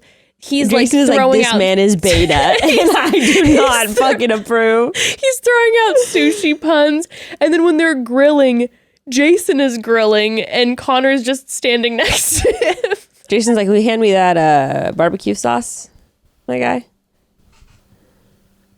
Yeah. And Connor's just beta like, energy. hey babe, how do you want your hot dog cooked? And Jason, I'm guessing Jason's just sitting there going like, dude, I'm gonna be fucking cooking the hot dog. Like, I mean, why are you even asking? Like, I don't like, and I know it's like, of course his response is Connor's a really sweet guy, which he is obviously, but I wanted to know what Jason actually thought, because I wouldn't pay big money to know. I would love to hear the pillow talk between Caitlin and Jason that night in their hotel room of like what they thought the dynamic was. No, that guy's a loser. Like, yeah, dude, he's a sweet guy, but did he really think he had a chance? Like, did he really think that like the kiss was gonna make it? No, come on. Like, I just picture Jason just being and like, Caitlin was like, no, I knew. She like, no. But what was so interesting too is then the four of them, like, it was like the couple who's like the Batch royalty couple is winning every game, getting every question about themselves right. They were just dominating, and they were like, and you're just seeing their love grow, and everyone's going, yes, they should be together. And then Katie, I was just like, Connor just Katie's just getting more and more nauseated with each passing minute. She's like, if you think I was pushed to throwing up last night, like I am about to lose my breakfast all over again. Like, no, what I really liked about the date is that the conversation did get brought up that Caitlin and Jason were friends first. And then so Caitlin was like really pushing Katie to be like, hey, listen, like he's a really nice guy. Maybe give him a shot. Give him a shot. A kiss is important. Maybe like just see where it goes. And I like that conversation a lot because I don't feel like they talk about that a lot on the franchise. Oh yeah, develop the relationship and see where it goes. Yeah, they don't talk a lot about how friendship is so important and how like you can maybe initially not be super physically attracted to somebody and then you fall in love with them. My guess is that probably Caitlin and Jason always thought the other person was hot and there was always some chemistry, but then it just stayed in the friendship area for a while. That's my guess. I was like really, really cringing when poor Katie was telling Caitlin, like, you know what? Like, we've just got to get there and it's going to be there. I know it's going to be there. And I was like, it's not going to be there. It ain't there. It's not Queen, it ain't there. Caitlin and Jason. And that's the thing. I feel like it's such a valuable thing for the franchise to talk about because I think so often the show is just based on physicality, like who you're initially have chemistry with versus like sexual chemistry with versus like no, like friendship is so important. But this was just like, if you've got the ick, you've got the ick. And girl, Katie, you can't blame yourself. Someone has it every season for somebody. If you have the ick, you can't help it. You can't get over the ick. What are you gonna The ick is impossible to get over. And when Caitlin and Jason were watching them kissing, I was dying. I loved that part of the episode so much. And Connor I felt bad for Connor in this part though. Like Connor had no idea that these conversations were happening, that it was like, this is my final go. And if this doesn't work, he's out. And he's just blissfully unaware and doing his typical making out with her with his like hands in the hair, pulling. And I was like, no, Connor, this is your final chance. Oh, dude. And he just like it. Oh. No, not good. And then, oh man. And I understand where she was coming from though. And I imagine it must have been so hard where she just started breaking down crying because she's just like, on paper, everything's good. I know this guy really likes me, but I'm trying to make something happen that just ain't gonna happen. And I just really felt for her in that moment because that is not a fun thing to experience. No, but I'm also really glad that she was able to like find clarity and just be like, this is what I gotta do and I gotta do it. And I don't think she could have physically literally gone on further in that relationship. No. And honestly, like, oh my God, the montage when he's putting on his suit and she's just in her sweatshirt, like crying, and you're like, oh God, like, and he's just like, what an amazing date. And it was like, he's like, we really going somewhere today. Literally, his voiceover was like, he was like, oh man, what a great date. I can't wait for her to meet my family. Oh, Christmas is going to be great. Combined. I can't wait till we have babies together. Do you think she believes in Santa? Do you think we'll raise our kids with Santa? What type of elementary school do you think we're going to want to go to? What type of district will we be living? I mean, he was literally, he was into their retirement fund. I'm wondering if she wants to live in a 2-story. Because honestly, like the air conditioning bills with the 2-story heat rises, you know, and if we're living in, yeah. For me personally, I've always really enjoyed a 1-story. I mean, I feel like they're underrated. I mean, you're able to get easy access to everything. Do our kids share a bedroom though? Do we make them do, or do they each have separate bedrooms? Because it depends if we have girls or boys. But honestly, it feels safer with the kids to have the 1-story. And one day when maybe one of our mothers gets older and they want to move in with us, it's easier because there's no stairs. They were able to all stay on the same floor. We can take care of our mothers together. It's going to be wonderful. That's why I was getting sick of Connor. I understand that. I'm like, please stop. And I'm like, he's so precious and sweet, but like the energy that you have is not in the right with the right person. I don't know if I am going too far out on a limb here, Jess, but I envisioned scenes though of Connor and Greg like sitting on a counter in the bathroom with the door locked when they're unmiked, like showering, being like, so like, what do you think? Like, blah, blah, blah. Who do you think? Do you think we're going to be in the top? I see the two of them having top 4 conversations with each other. Interesting. Now, so this I know. Connor, Hunter, blood brothers. Really? Yes. Like best friends. Like really? Staying with each other right now. Like when Hunter was having a really hard... Whoa, cut out for a second. When Hunter was having a really hard day, when everyone was giving him shit last week, Connor FaceTimed him from a karaoke night and sang him a love song. Aww. It was really sweet. That's cute. And then like flew him out, I think, to stay with him. And like they love each other. Cute. That's cute. So I think that's more of the dynamic going on. That's interesting. I wonder if they particularly gave no, I guess not. Never mind. Anyway, I was wondering if it was like purposeful that Connor wasn't on the date with Hunter. With producers, though, I mean. Connor will be on Paradise. I'm very interested to see his dynamic on Paradise. Well, I was just curious if producers intentionally didn't put any of Hunter's friends on the group date, like knowing that all of this was about to unfold with the conversation and there was no one to back him up. Probably. Well, we saw on the Hunter group, or on the group date with Hunter, though, when at one point Hunter goes, I have good intentions and I have people who will support me and back that. And Shea was like, or one of the queens was like, hey, anyone? Who here? And Mike and Andrew S. raised their hand to support Hunter. So he had people in the house who would back him.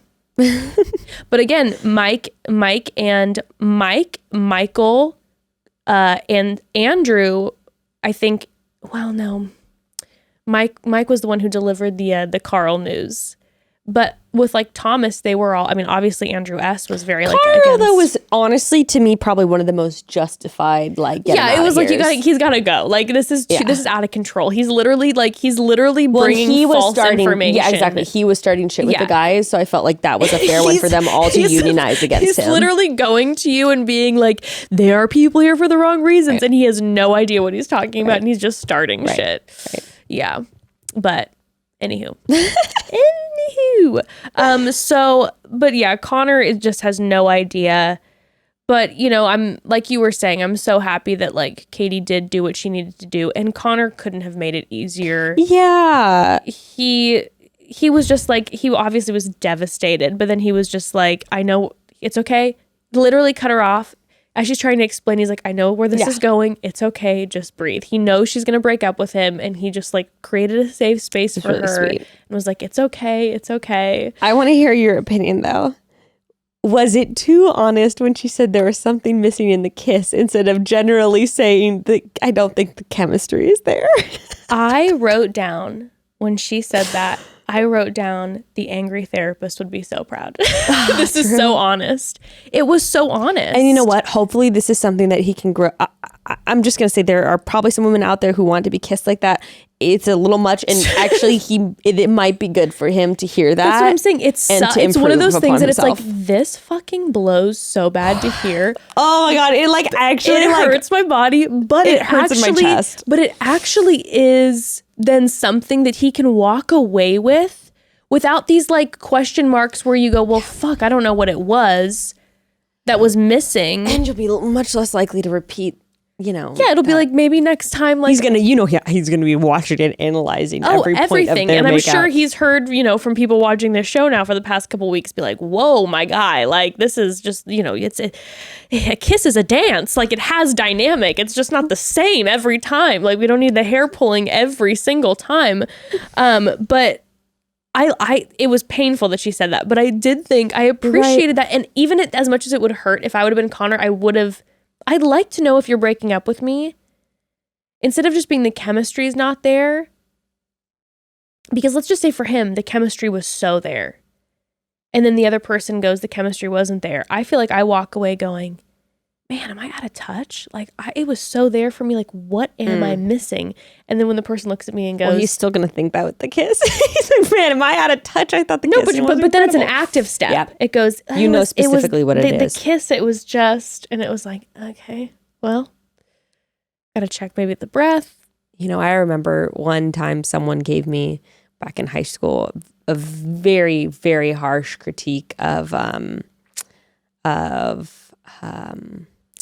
my blowjob skills. I was just about to say I got one of those too back in the day. And honestly, it was so mean, and the way he said it was like so hurtful. I think, look back on it now, I'm just like, that was so mean in the way that he did it. But you better believe I turned around and I became the best goddamn oral giver ever. I put my heart and soul into improving and achieving and striving only for the best. There was only 1 degree that I was going for. There was only one way to go, and that was up from there, from the pits. It's true, though. That's how you learn to get better. I had the same exact thing happen with an oral situation back in the day. You're like, less teeth. It was exactly that, because I had read when I was really little, I picked up some stupid fucking Cosmo before I'd ever given a blowjob before. And it was like techniques. And it was like, this wasn't even basics. It was like expert techniques. And it was like a little bit of teeth sometimes can be fun. And then the person was kind of like, it was really good, but like maybe there was a little too much fixation with like the grazing of the teeth. Like it was light and it was fine, but it was maybe and I was like, okay, hurtful, but I'm going to get better. And now I feel very confident in my blowjobs. But if I wouldn't have been told that, I wouldn't have known. My partner pushed my head away and said, I've been with much more experienced people and I don't think... No, it was like actually devastating. I cried that's that so night devastating. when I left. Yeah, it was so mean. That is so mean. But I believe now that you got so good. And then at the end of our relationship, this was the best he said. He said, oh, like you actually like gotten pretty good at this or whatever. It was there was issues in that relationship. That's for a sure. problem. But I will say, toxic. if someone would have said that to me, catch me with a banana in my room every night. I was just Gagging myself. Like whenever my mom goes to the grocery store, she's like, "What do you order? What do you want? What do you want me to pick up?" I'm like, cucumber, banana, only phallic shaped things, and I'm just working all day, every day on it. Every day when I brush the back of my tongue, I brush farther back to work on my gag reflex. Slow conditioning so that I am ready. Call me an Olympian, goddammit. Catch me brushing my uvula. Oh, what, this little thing? Oh my god. That is so funny. Well, someone got some serious uvula interaction playing some tonsil hockey, as the old folks like to say. That's the grossest term ever, by the way. Oh my god, it makes me think of tonsil stones and like just oh my god. I know. Are you cramping under your chin? Yeah. So Connor, and by the way, we see Connor's exit, which we never see. Oh yeah. People leave. Connor gets to say goodbye. The house is sobbing. How did he get to go back? Because the producers were like, wow, honestly, like... What, they didn't do the like dramatic bag take. I was like so confused. I'm wondering if they did it to try to potentially stir one of the men to do a move that Blake did, where it's like, okay, she kicked someone out. Everyone's devastated. Let's see how this is going to go, maybe. Oh. Because Blake did make some comment when he walked up. He's like, you have no idea how hard that was. Which I thought was an interesting comment. That felt very breaking the fourth wall to me. Did you notice that when he said that? Yeah, but I gotta say, and I've said this before, with doing stunts like that, it's either producers fully behind you or not. Like you can, I don't know. I just thought it was a super interesting comment because it's like, obviously he shows up with the boombox and they're playing the song. Maybe they were having technical difficulties for a while, like finding the boombox. Maybe he wanted to do the say anything moment and they were struggling trying to find. And they were like, we can't use copyrighted right. music. And then they were like, okay, well, we have to figure out how to play this that it's actually playing that she can hear. And it was like a whole drama. And he was like, wow, that was a fucking nightmare to get that whole thing working. Yeah, that could be it. But it still felt like it was breaking the fourth wall a little bit. And I was like, this is an interesting moment. You don't get those moments very often. Who knows? Maybe he really was just begging. I don't know, but I have to say also, maybe they were trying to prompt Greg to do it. Doubt it.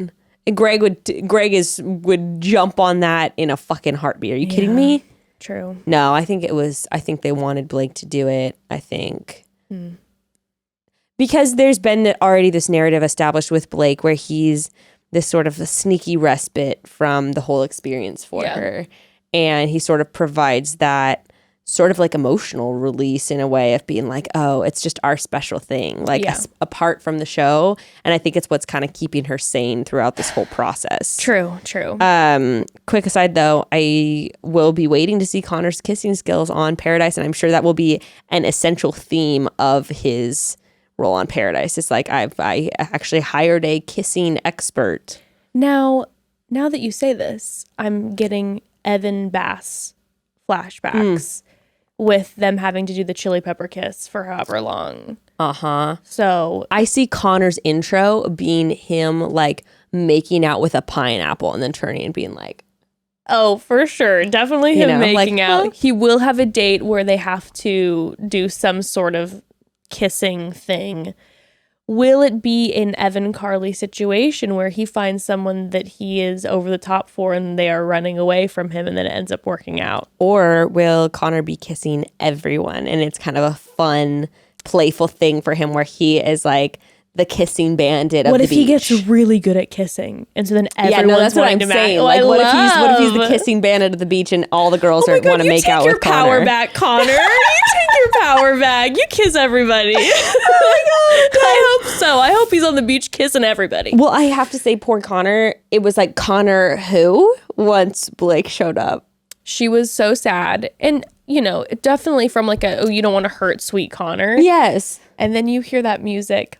That song that she danced to Blake with. Wait, remember when you were talking about it? Yep. And we were like, oh, now when she listens to that song, she's going to think about Blake. Like, she's going to want to play it back. And then he comes playing it. Good to 2 weeks later, and he is standing there with his boombox, his little John Cusack moment. Mm-hmm. And she forgot all about Connor very quickly. Their chemistry... The level of comfortability that they have now, the level of sexual chemistry is so much more intense than anyone else in the house between the two of them. And also the level of friendship comfortability is so much more intense. Like, it's so easy. He shows up, the conversation, he sits down with her, and it's super just like, yeah, so Connor showed back up at the house. And she's like, oh, wait, really? He did? And they were like telling each other kind of like behind the scenes stuff and just having a nice conversation. And it just doesn't feel ever at this point. I get that she has some chemistry with like Greg and maybe Andrew and Jeff, but the comfortability is so much. It's like a completely different dynamic. Oh, absolutely. And I don't know.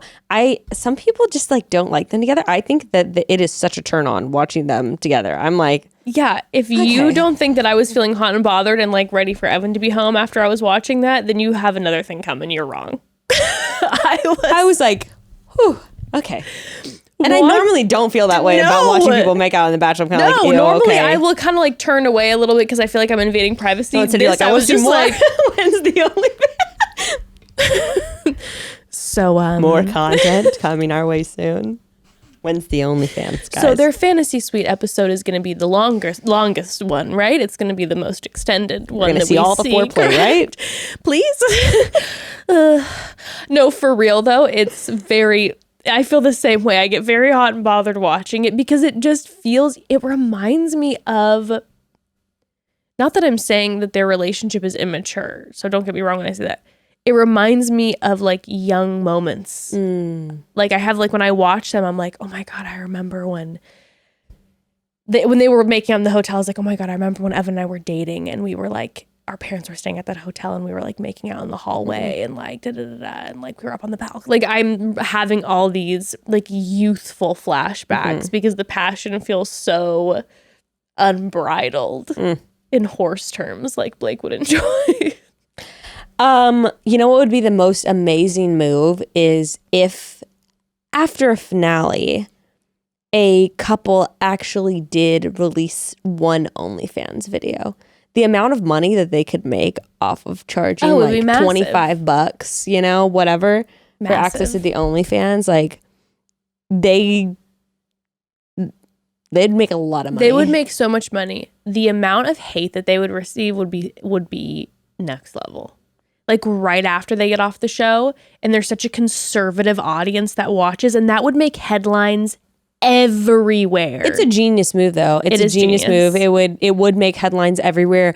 It would extend past Bachelor Nation. People would be like, can you believe this couple from The Bachelor just sold their sex tape? They'd be talking about it everywhere. It would change kind of the narrative of the show almost. I would live. It would be honestly like the biggest thing for me with that kind of thing is always just like family, what you get like family dynamics. But it seems like Blake, I don't know, it seems kind of like Blake's family's kind of open. It seems like Katie's, I mean, if you family's kind of open. If you have in this situation a supportive family and partner, but specifically a supportive partner in the sense that like, hey, we both want to do this, but also we both know that because there is a large group of conservative viewers of the show, we are going to receive so much hate and we don't fucking care because we are doing this together. Well, and honestly, then it's like, like people probably wouldn't hate on it so much if they ended up getting married. I know it's like outdated as that sounds, but I could see a lot of people, them actually getting married, be like, I mean, you know, what are you going to say? It's within the bounds of the marriage. The sacred union.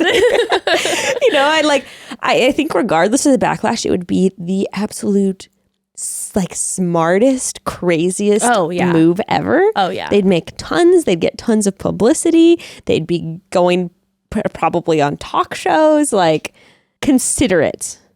I'm just saying, talk to me. Let us know. I'll film it. What's his face? I got you guys. Don't worry. I'll edit. What's his last name? Chad. Oh, God. Chad.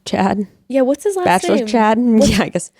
Chad. He would be quaking because I'm pretty sure he owns like sole domain of OnlyFans for The Bachelor. Like that is like his thing. And if anyone, Chad Johnson. If anyone dare come into his dominion. Oh, but no, now he's rebranded. Now his Instagram profile says tech entrepreneur, subscription content platform technology, ABC's The Bachelor, Las Vegas. So is Chad...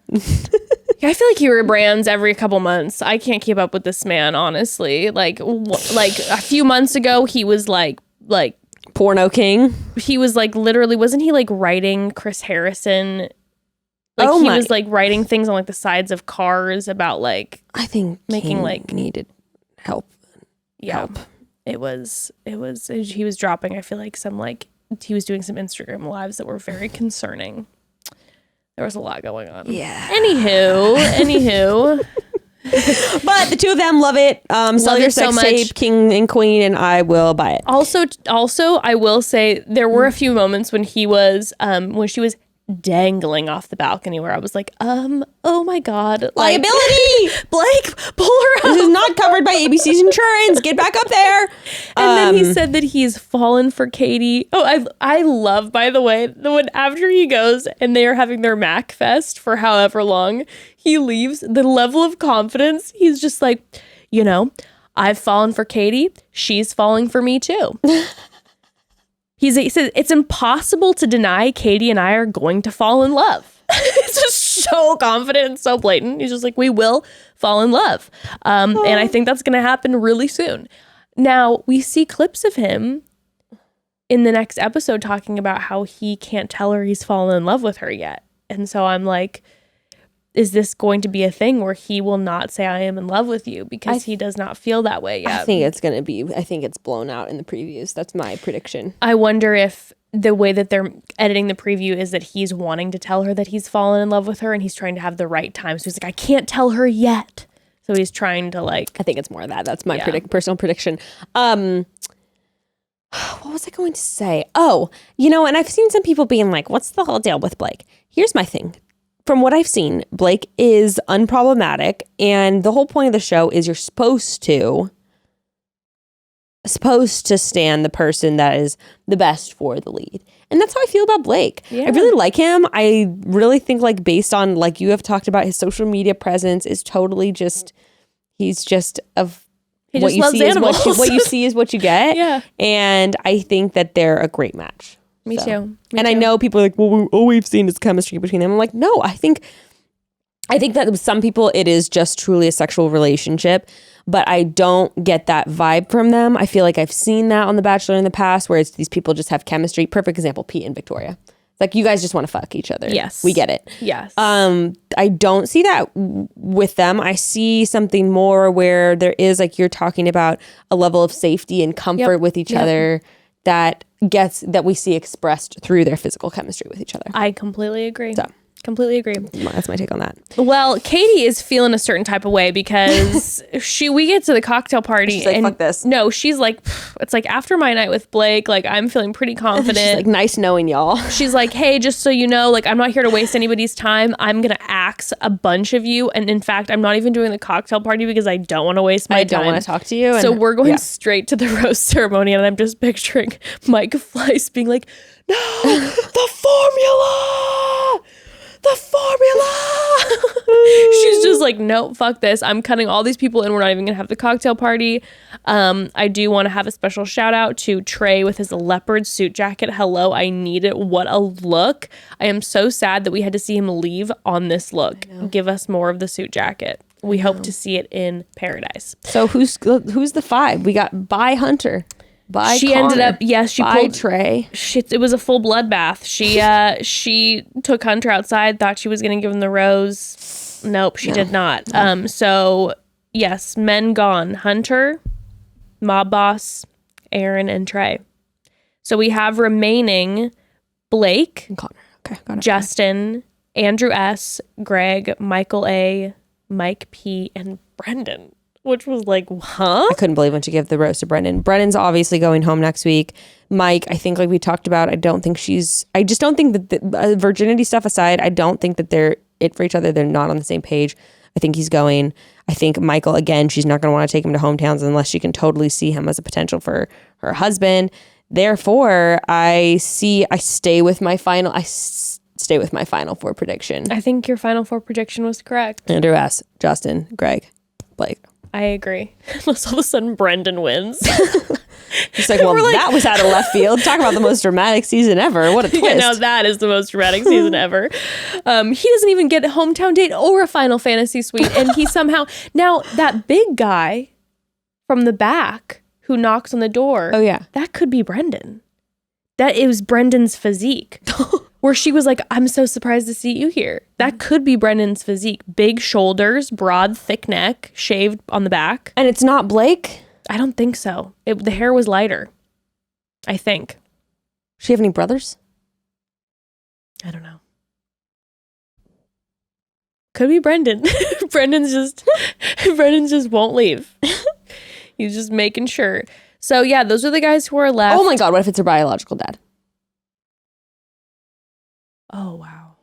That would be a lot. I don't think that they're going to do that. Honest to God, though, ABC, it would not surprise me that you would exploit something like that, and all of a sudden pull that, and she has no idea. That would be no. That's a lot, right? Maybe it is her final week, and her mom shows up to support her and meet the guys, and then bio dad show that would be so gnarly. That's too much. For real, come on. Unless she wanted him there. Maybe she asks. Maybe, you know what? Maybe there's a moment where she says, like, I think I want my bio dad to be here. And just her mom shows up and she's sad. And then all of a sudden, last minute, her dad shows up.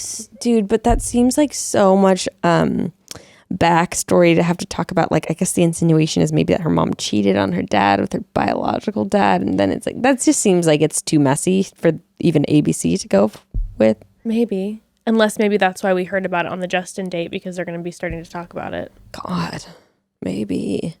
Seems like a lot, but that's a possibility. Or it could literally be like it literally could be Brendan showing up. It could be Brendan. Brendan could just be like, I don't see, like, I'm just going to send myself home. It doesn't seem like our relationship has progressed as the other guys. Or it's literally like a new Neil Lane. It's Neil Lane's son taking over for him. It's Neil Lane. He's been taking like HGH like enhancements. He's just like he's completely new. I am the ring god, the ring master now. The ring master. He's gone backwards in age. He looks like he's just 25 years old, and he's just like, "Hello, Katie." That'd be so scary. So the preview for this next week, Mikey whispering. Can we have a moment to talk about Mikey whispering into her ear? She's laying next to him, and he's laying down next to her, and he whispers into her ear, "I'd rather have my heart broken 100 times over than break someone's heart." That's a weird thing to whisper into someone's ear. And I was like, it's not hot. I don't feel like that's healthy. That also seems like just not sexy. No. Probably because it's not healthy. That's what I was going to say. It's like, I understand saying like to her, I would rather have my heart broken 100 times over than break your heart. Right? And break someone's heart, anyone's heart. I will stay into a relationship until it's so toxic that I'm on the brink of just emotional collapse, because like, I will literally be absolutely miserable and have my heart broken 1,000,000 times. I'll put myself in this situation over and over and over and over again to avoid ever hurting someone. And I'm just like, what? That's a weird thing to whisper to somebody, like in a hot way. Like, it's a weird thing to whisper. I'm very, very interested about what conversation, where this is coming from. That shit's weird. So, yeah, we had the Blake moment. We will see. It looks like more of the drama continues. We do get a quick clip at the very end where she's having tea with Shea, Coulee, and Monet exchange. She says that Greg is the best kisser. Yes. I did make note of that as well. And I heard her say that on interview before, too. Right. And when we're talking about best kisser, that can be very much a technique thing. Like, I can think of some of the guys that have been, like, the best kisser. Yeah. On paper, and is that the person that I've had the best sex with, the most chemistry with, the people? No, just but someone who's a great kisser. Also, Blake does have the beard. That might be a little tough. I know when Evan gets super beardy, Blake, and then my face is so red afterwards that I'm just. Oh my god! One time I got a scab on my chin. I remember from making out with someone that had that had stubble. Oh. It was like probably like 3 days stubble. It wasn't a beard, so it was like so sharp. I used to always just be raw around my mouth from making out so hard, and then you try to like go home and try to cover it up, but your face has like 3 layers of skin. You have like full microdermabrasion on your face from the beard, on the bottom half, and you're just like this skin is just new and fresh all the time because it's constantly getting basically have like a chemical peel on the bottom. I wish he would trim the beard. I don't like it. I don't like the shape of it. He needs to stop with that and ask us, the consultants, to help with a makeover. I'm wondering what I would do. Hair makeover. I'm wondering what I would do for him if I would give him a facial hair makeover. We could do a proposition. I would love to. I think Blake would be a good sport if we had a segment next week where we'd be like, here's what I'm going to do. Throw up a picture of him and be like, trim this, take off the top of here, do this. I feel like Blake's the type of guy, if he came on our show and we had a truth or dare episode and one of the dares was to shave the beard, like I feel like he would actually step up and just fucking do it. No, that's the thing. Blake would be like, well, the broad said to do it. Yeah. Oh my God. Blake, by the way, posted about voting for us for the People's Choice Awards. He did. Our king. Why do I stand? That's why, because he stands me. So anyone who stands me, I stand them. It's a reciprocal action. And speaking of, if you have not, please, please, please, please, please vote for us for the nominations for People's Podcast Choice Awards. We're begging. We are in the categories of Best Comedy Podcast and Best Female Hosted Podcast. I will have the link in the episode notes below that you can click on. We'll add a swipe up on a story somewhere too.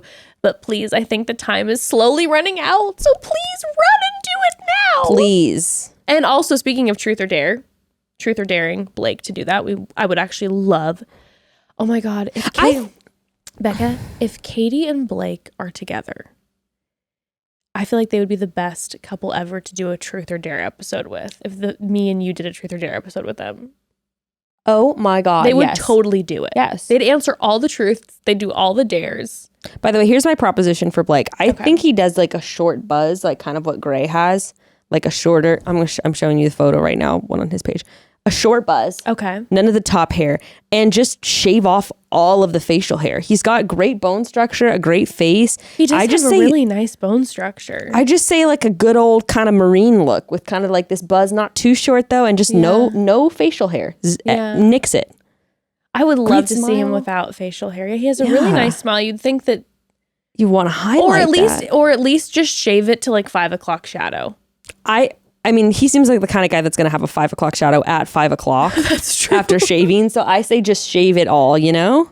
I wouldn't even say buzz. I would just be like, just trim the hair up a little bit.